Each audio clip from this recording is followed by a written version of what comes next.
구약성경 536쪽 열왕기상 13장 1절부터 10절까지 말씀을 봉독하겠습니다. 보라, 그때에 하나님의 사람이 여호와의 말씀으로 말미암아 유다에서부터 베델에 이르니 마침 여로보암이 제단 곁에 서서 분향하는지라. 하나님의 사람이 제단을 향하여 여호와의 말씀으로 외쳐 이르되, 제단아 제단아, 여호와께서 이와 같이 말씀하시기를, 다윗의 집에 요시아라 이름하는 아들을 낳으리니 그가 내 위에 분향하는 산당 제사장을 내 위에서 제물로 바칠 것이요 또 사람의 뼈를 내 위에서 사르리라 하셨느니라 하고, 그날에 그가 징조를 들어 이르되, 이는 여호와께서 말씀하신 징조라. 제단이 갈라지며 그 위에 있는 재가 쏟아지리라 하매, 여로보암 왕이 하나님의 사람이 베델에 있는 제단을 향하여 외쳐 말함을 들을 때에 제단에서 손을 펴며 그를 잡으라 하더라. 그를 향하여 편 손이 말라 다시 거두지 못하며 하나님의 사람이 여호와의 말씀으로 보인 징조대로 제단이 갈라지며 재가 제단에 쏟아진지라. 왕이 하나님의 사람에게 말하여 이르되, 청하건대 너는 나를 위하여 내 하나님 여호와께 은혜를 구하여 내 손이 다시 성하게 기도하라. 하나님의 사람이 여호와께 은혜를 구하니 왕의 손이 다시 성하도록 전과 같이 되니라. 왕이 하나님의 사람에게 이르되, 나와 함께 집에 가서 쉬라. 내가 네게 예물을 주리라. 하나님의 사람이 왕께 대답하되, 왕께서 왕의 집 절반을 내게 준다 할지라도 나는 왕과 함께 들어가지도 아니하고 이곳에서는 떡도 먹지 아니하고 물도 마시지 아니하리니, 이는 곧 여호와의 말씀이 내게 명령하여 이르시기를, 떡도 먹지 말며 물도 마시지 말고 왔던 길로 되돌아가지 말라 하셨음이니이다 하고, 이에 다른 길로 가고 자기가 베델에 오던 길로 되돌아가지도 아니하니라. 열왕기상 13장의 내용은 오늘 본문 봉독은 앞에 부분만 했습니다만 그 내용이 좀 더 깁니다. 유다에 있는 한 예언자가 하나님의 명을 받아 베델에 와서 여로보암이 그 우상을 섬기는 그 제단에 와서 베델을 저주하는 내용입니다. 베델을 저주한다는 것은 우상을 섬기는 일을 저주하는 것입니다. 여로보암이 그를 잡으려고 했다가 그 손이 마르게 되고 제단은 예언대로 깨지고 재가 쏟아지고 그 예언자에게 잡으려던 예언자에게 부탁을 해서 손은 낫고, 어떻게 해서든지 하나님의 저주를 좀 완화시켜 보려고 집에 같이 가서 말하자면 대접할 기회를 다오라고 얘기하자 거절하는 내용입니다. 그 거절의 내용을 9절에 보시면 8절 9절에 8절 하반절에, 나는 왕과 함께 들어가지도 아니하고 이곳에서는 떡도 먹지 아니하고 물도 마시지 아니하리니, 이는 곧 여호와의 말씀이 내게 명령하여 이르시기를, 떡도 먹지 말며 물도 마시지 말고 왔던 길로 되돌아가지 말라 하셨음이니이다 라고 합니다. 하나님이 베델을 저주하신 이 일은 타협하거나 양보될 수 없는 것이며, 왔던 길로 되돌아가지 말라라는 것은 이 일은 결단코 취소될 수 없는 것이라 라는 의미입니다. 그래서 그 11절 이하에 이 말을 들은 베델에 있는 한 늙은 선지자가 이 돌아가는 이 예언자를 만나러 옵니다. 그래서 유다에서 온 이 선지자를 만나서 우리 집에 가서 식사를 하자. 그 유다 선지자가 반복해서 하나님이 뭐든지 먹지도 말고 마시지도 말고 왔던 길로 되돌아가지 말라 그랬다라고 하니까, 이 베델의 선지자가 내가 너를 부르러 온 것은 하나님이 명해서 부르러 온 것이다. 마음 놓고 우리 집에 가서 식사를 하자. 그래서 따라 들어갔더니 이제 하나님이 이 유다 선지자를 유혹해간 베델 선지자에게 임하여, 너 왜 내 명령을 지키지 않았느냐? 너는 죽을 것이다. 그래서 그가 헤어져서 가다가 정말 사자가 나와서 그를 죽이는 일입니다. 그를 유혹했던 베델 선지자가 가서 그의 시체를 거두어 와서 자기 묘에 장사하고 그의 예언이 진실하며 이루어질 것이라 이렇게 선언하는 것으로 이야기가 끝이 납니다. 좀 황당할 수 있습니다. 무슨 뜻이길래 얼마나 중요하길래 이 긴 얘기를 적어 놓았는가 그런 생각도 들고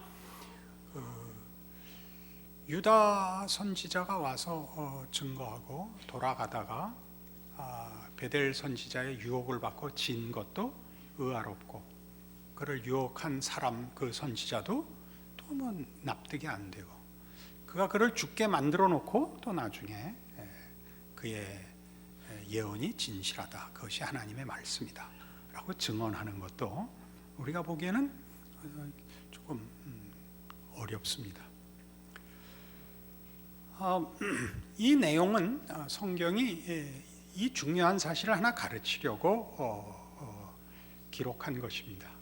하나님의 엄위하심을 우리에게 가르치려고 이 사건을 이렇게 자세히 기록하고 있습니다. 하나님의 엄위하심이란 물론 위대하심과 엄중하심에 관한 것인데 하나님의 위대하심과 엄중하심이라는 것은 기독교 신앙을 존재케 하고 성립시키는 유일한 근거와 조건은 하나님뿐이시다 하는 의미에서 하나님의 위대하심과 엄중함을 말합니다. 이 유다 선지자는 그 하나님의 명을 어김으로써 그가 전해야 했던 예언해야 했던 말만이 아니고 그 말의 그 진실성, 하나님의 말씀의 엄중성을 그 자신의 사역의 모습에서 실패함으로써 베델 선지자의 청을 받아 들어가 대접을 받음으로써 깹니다. 그러자 하나님이 그를 죽이죠. 사자가 나와 그를 죽였는데 여기 28절에 보면 그가 가서 본즉 그의 시체가 길에 버린 바 되었고 나귀와 사자는 그 시체 곁에 서 있는데 사자가 시체를 먹지도 아니하였고 나귀를 찢지도 아니하였더라. 그러니까 사자가 잡아먹으려고 나온 게 아니다 그겁니다. 순전히 이 선지자를 죽이러 나온 것이다 이거죠. 뭘 죽이느냐 하면 하나님이 그로 하여금 거기 가서는 무슨 대접이든지 받지 말라, 왔던 길로 돌아가지 말라 하는 그 명령 속의 하나인 대접받는 일을 받음으로써 그가 죽습니다. 그렇게 함으로써 뭐가 증명되냐 하면 이 예언자가 전한 말의 엄중성이 그의 죽음으로 증언됩니다. 그래서 이 선지자의 죽음은 그의 실패에도 불구하고 자신의 사역과 그 사역을 맡은 자로서의 본분을 다 하게 됩니다. 이것도 참 신기한 일입니다. 그리고 그를 유혹한 선지자가 그는 진실로 하나님의 사람이었고 그의 예언은 이루어질 것이다라고 증언함으로써 이 사건의 결론을, 즉 하나님의 예언의 엄중성을 거듭거듭 다지고 있습니다. 이 예언자는, 유다의 예언자는 그의 사역을 일부 실패했음에도 불구하고 그 실패가 그의 사역의 내용을 더욱 분명하게 하는 일로 또 쓰임을 받습니다. 이런 일들은 다 하나님의 위엄에 찬 모습을 증언하는 것입니다. 하나님의 위엄에 찬 모습이라는 것은 서두에도 말씀드린 바와 같이 기독교 신앙이란 하나님의 어떠하심과 하나님의 약속 위에 있다. 그리고 그 약속이 얼마나 엄정한 것인가 하는 것을 우리에게 가르칩니다. 이사야 55장에 가보시죠. 구약성경 1035페이지 이사야 55장 6절입니다. 너희는 여호와를 만날 만한 때에 찾으라. 가까이 계실 때 그를 부르라. 악인은 그의 길을, 불의한 자는 그의 생각을 버리고 여호와께로 돌아오라. 그리하면 그가 긍휼히 여기시리라. 우리 하나님께로 돌아오라. 그가 너그럽게 용서하시리라. 이는 내 생각이 너희의 생각과 다르며 내 길은 너희의 길과 다름이니라. 여호와의 말씀이니라. 이는 하늘이 땅보다 높음 같이 내 길은 너희의 길보다 높으며 내 생각은 너희의 생각보다 높음이니라. 이는 비와 눈이 하늘로부터 내려서 그리로 되돌아가지 아니하고 땅을 적셔서 소출이 나게 하며 싹이 나게 하여 파종하는 자에게는 종자를 주며 먹는 자에게는 양식을 줌과 같이 내 입에서 나가는 말도 이와 같이 헛되이 내게로 되돌아오지 아니하고 나의 기뻐하는 뜻을 이루며 내가 보낸 일에 형통함이니라. 되돌아오지 않는다. 이 표현이 오늘 우리의 본문과 아주 일맥상통하는 것을 보실 겁니다. 여기서 말하는 하나님의 생각은 우리 생각과 다르다.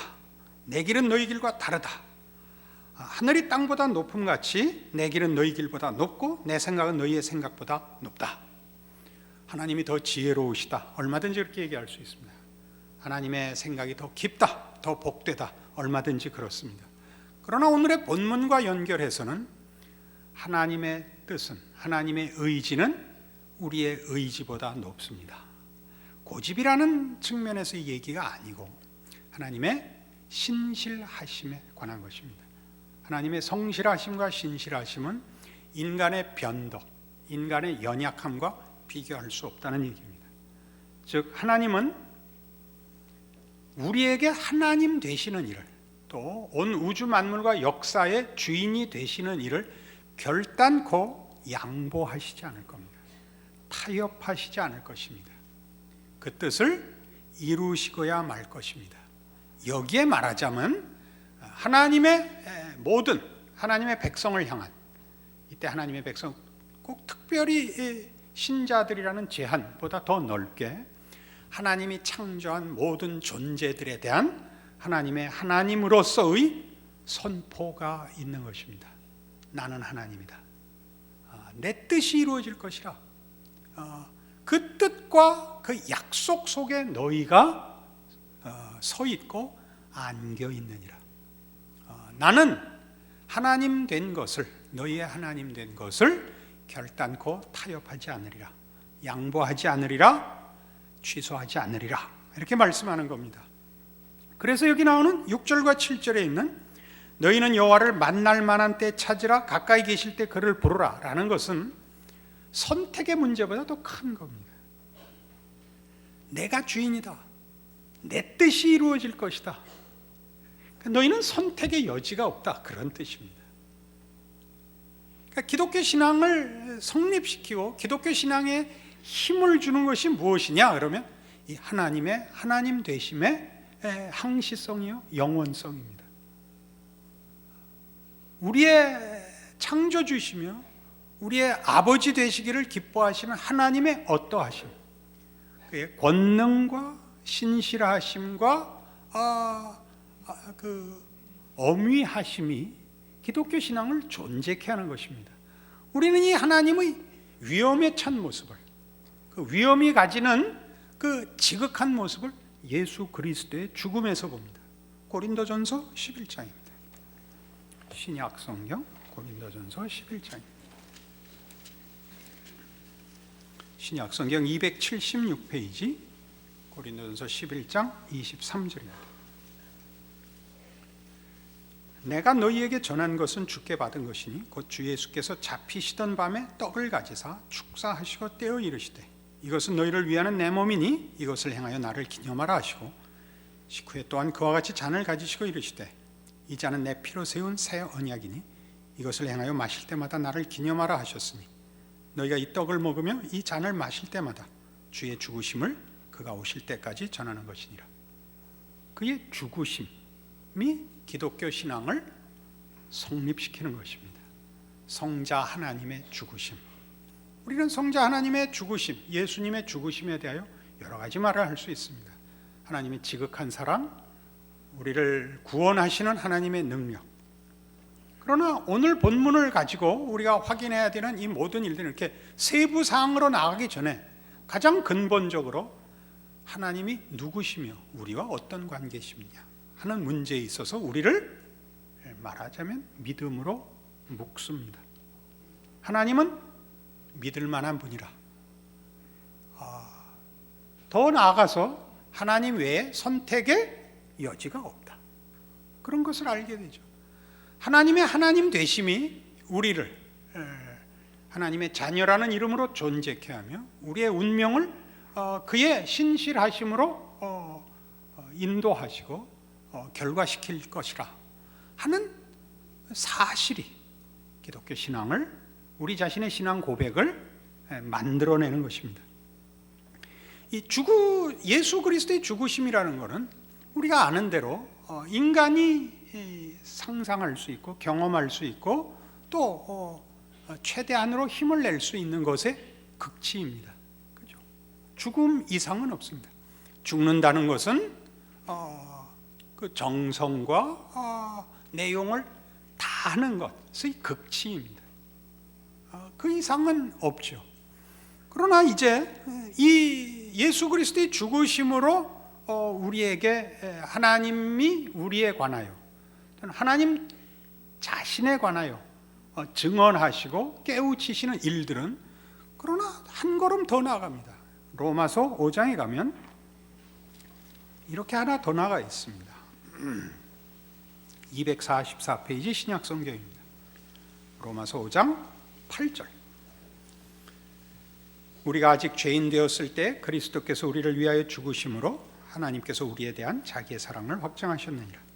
그러면 이제 우리가 그의 피로 말미암아 의롭다 하심을 받았으니 더욱 그로 말미암아 진노하심에서 구원을 받을 것이니 곧 우리가 원수 되었을 때 그의 아들의 죽으심으로 말미암아 하나님과 화목하게 되었은즉 화목하게 된 자로서는 더욱 그의 살아나심으로 말미암아 구원을 받을 것이니라.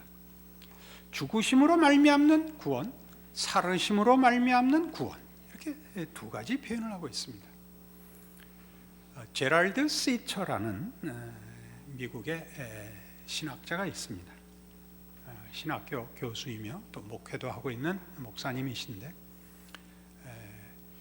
아주 신앙이 좋은 부인을 얻고 그 부인의 그 신앙적인 그 깊이에 그의 인생이 늘 인도되는 그런 부부였는데 결혼 생활 11년 만에 어느 집회에 가족들을 다 태우고 갔다 오다가 만취한 음주 운전자가 중앙선을 넘어 이 사람의 차를 받는 바람에 같이 타고 있던 신앙 좋은 어머니와 아내와 딸아이가 죽습니다. 그리고 남은 세 아이와 이 목사님만 살아남게 됩니다. 그는 거의 2년을 정신을 차리지 못합니다. 왜 이런 일이 일어났을까? 모든 신자들이 생각하는 첫 번째 질문이죠. 내가 뭘 잘못했을까? 이게 맨 처음 떠오르죠. 그 다음에는 이런 생각들이 나죠. 그날 내가 좀 늦게 왔으면 어땠을까? 왜 그 집회를 갔을까? 자고 왔으면 피했을까? 그런 여러 가지 생각을 합니다. 그러나 그 모든 생각의 배후에 이 생각이 있더라 말이죠. 하나님은 왜 이런 일을 저지르셨을까?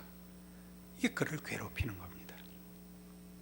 그 음주운전자는 전과자요, 만취하여 제정신 아니게 온 사람이고 우리는 하나님의 귀한 성도들이고 하나님을 믿고 살고 하나님의 뜻을 전하는 사역자인데 왜 우리에게 비극이 일어나는가?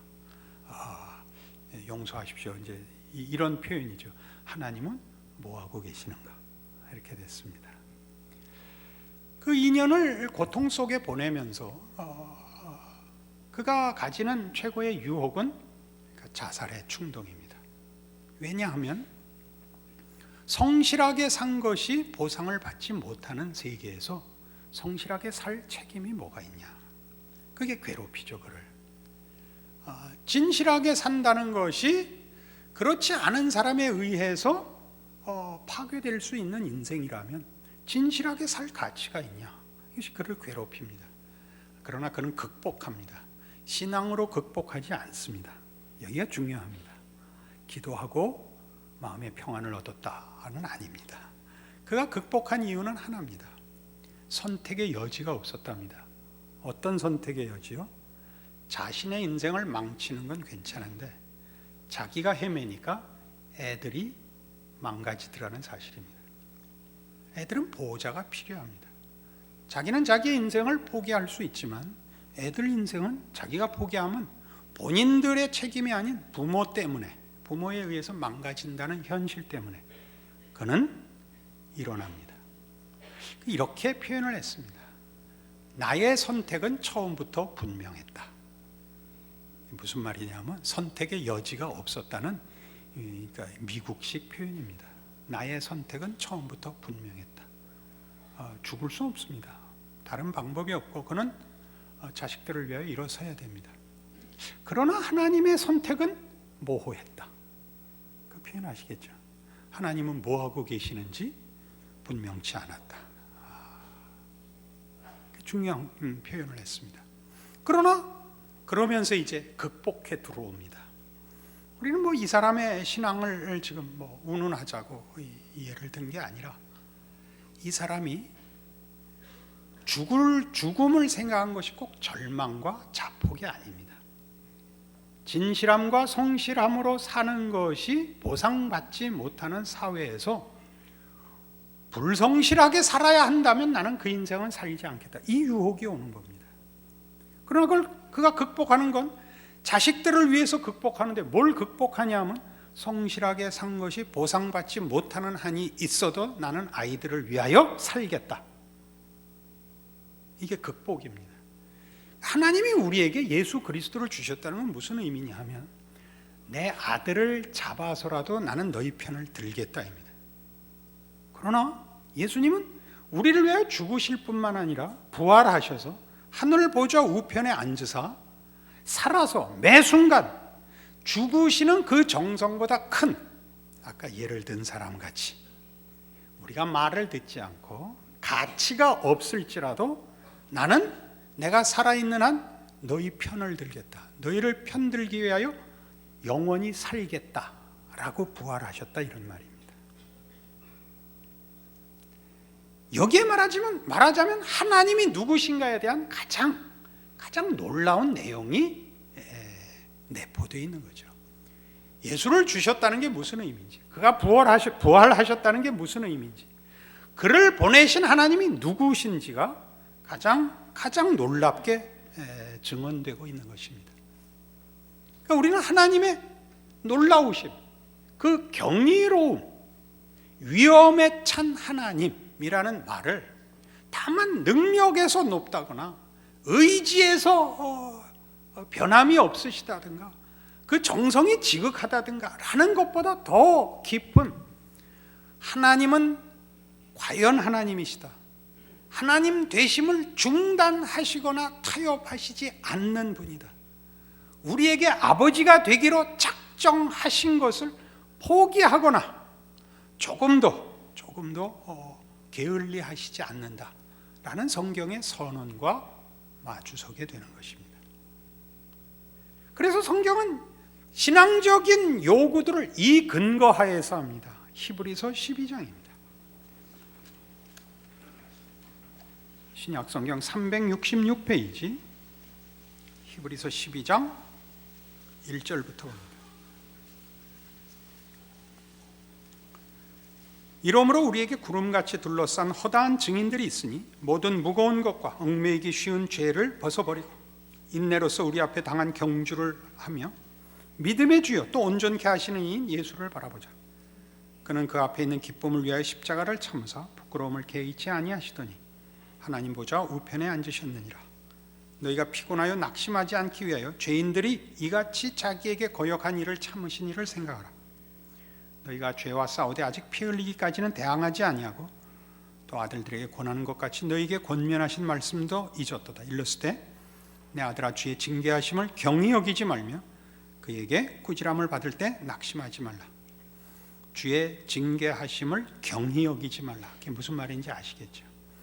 하나님은 양보하시지 않을 겁니다. 말할 때 들어라 겁니다. 말하다 안 들으면 그럼 한 번 더 하실 거다. 그래도 안 들으면 또 하실 거다. 그래도 안 들으면 아마 맞을 거다. 그래도 안 들으면 겁안 죽을 거다. 겁을 주자는 얘기가 아닙니다. 하나님은 우리를 하나님 이외의 것으로 내용을 삼거나 만족을 삼거나 목적을 삼는 것을 절대 놔두지 않을 것이다. 그 말은 하나님이 경쟁적으로 질투하신다는 뜻이 아니라 하나님만이 해줄 수 있는 복과 참된 내용 이하로는 절대 우리를 놔두지 않겠다는 선포라는 사실입니다. 하나님은 하나님이 하나님이신 것 같이 우리가 하나님의 자녀라는 이름으로 부름받은 거기에 붙은 하나님의 이름을 포기하지 않을 것입니다. 그래서 하나님의 자녀들은 하나님을 떼고 자녀가 될 수는 결코 없을 것입니다. 이것이 성경의 선언이죠. 그래서 6절, 주께서 그 사랑하시는 자를 징계하시고 그가 받아들이시는 아들마다 채찍질 하심이라 하였으니 너희가 참음은 징계를 받기 위함이라. 하나님의 아들과 같이 너희를 대우하시나니 어찌 아버지가 징계하지 않는 아들이 있으리요. 징계는 다 받는 것이거늘 너희에게 없으면 사생자여 친아들이 아니니라. 또 우리 육신의 아버지가 우리를 징계하여도 공경하였거든 하물며 모든 영의 아버지께 더욱 복종하며 살려하지 않겠느냐. 그들은 잠시 자기의 뜻대로 우리를 징계하였거니와 오직 하나님은 우리의 유익을 위하여 그의 거룩하심에 참여하게 하시느니라. 무릇 징계가 당시에는 즐거워 보이지 않고 슬퍼 보이나 후에 그로 말미암아 연단받은 자들은 의와 평강의 열매를 맺느니라. 무슨 내용인지 여러분 잘 아시는 것입니다. 여러분, 자녀들을 징계합니다. 자녀들이 대강 사는 것을 용납하지 않는 것이 부모입니다. 공부 열심히 해야 된다, 이렇게 답하는 아이들이 가끔 있습니다. 공부 잘해도 부자 되지 않던데요. 공부하는 것보다 돈 버는 게 더 빠르지 않습니까? 그럼 여러분, 그걸 놔두는 부모는 거의 없습니다. 공부는 돈 벌라고 시키지 않습니다. 훌륭하라고 시킵니다.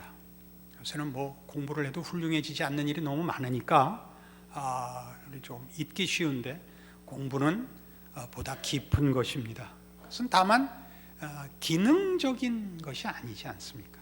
훨씬 인격적인 것입니다. 지금 그 얘기를 하는 중입니다. 우리는 자녀들이 돈 벌어오면 되잖아 라는 말을 할 때 놔두지 않습니다. 문 닫아 걸고 죽여버립니다. 훌륭해지라고 부모가 폭력을 쓰고 자녀들에게 원한을 삽니다. 기꺼이 삽니다. 그거 안 하는 사람은 부모가 아닙니다. 이런 말을 하는 사람도 가끔 봅니다. 지 인생인데 지가 알아서 하겠죠. 그건 안 됩니다. 죽이십시오. 저희도 6 낳다가 4 죽이고 2 남았습니다. 그건 부모 노릇 안 하는 겁니다. 지금 하나님은 그 얘기를 하는 겁니다. 나는 포기하지 않는다. 나는 하나님 노릇을 양보하지 않는다. 너 알아서 해라. 그래서 이게 나오는 겁니다. 12절. 그러므로 피곤한 손과 연약한 무릎을 일으켜 세우고 너희 발을 위하여 곧은 길을 만들어 저는 다리로 하여금 어그러지지 않고 고침을 받게 하라. 제가 현대어로 바꿀까요? 너 죽었다고 복창해라. 똑바로 서, 눈 떠, 울지 마, 입 다물어, 공부해. 이렇게 얘기하는 겁니다. 무슨 말인지 아시겠죠? 겁주는 거 아닙니다. 공갈이 아닙니다. 가혹한 것 아닙니다. 하나님은 하나님이시기를 중단하시지 않겠다고 선언하시고 우리를 자신의 이름으로 불리워지는 자녀된 것을 포기하지 않겠다고 말씀하시는 것입니다. 여러분의 신앙 현실에서 여러분의 신앙적인 시험과 갈등은 하나님이 정말 내 하나님이 맞나 하고 이렇게 해갖고 하나님이 만족하실까? 라는 결국 2가지 문제로 집약될 것입니다. 둘 다 걱정하지 마십시오. 하나님은 하나님이신 것을 잠시도 중단하시지 않을 것이며 우리 자신의 실력만큼 우리가 심은 것만큼만 거두는 것이 아니라 하나님의 하나님 되심이 우리를 그 이름을 허락한 자녀로서 승리케 하실 것입니다. 기도하십시다. 하나님 아버지 은혜를 감사합니다. 하나님을 아버지라 부르는 것이 어떤 내용인지 얼마나 놀라운 것인지 함께 은혜를 나눴습니다. 우리 신앙 현실 속에서 실천에서 이 하나님의 자녀라는 이름으로 불리워지고 인도함을 받고 있다는 것 기억하게 하사 순종하게 하옵소서, 충성하게 하옵소서, 전심을 바치게 하옵소서. 세상과 우리의 연약함을 이기는 하나님의 은혜와 능력을 믿게 하옵소서. 예수님 이름으로 기도합니다.